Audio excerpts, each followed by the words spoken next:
Hello everyone and welcome back to another video from Finance and Crypto Guide.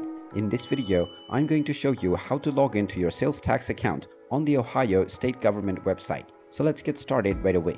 First of all, open up your web browser and then in the address bar type in business.gateway.ohio.gov/login and then press enter. This will now directly take you into the login page for the Ohio sales tax account. Now within the username box, you can type in your account username that you have set up while creating your account. Then type in your account password within the password box. After typing in both of these details, click on the login button and you will be logged into your account for the Ohio sales tax right away.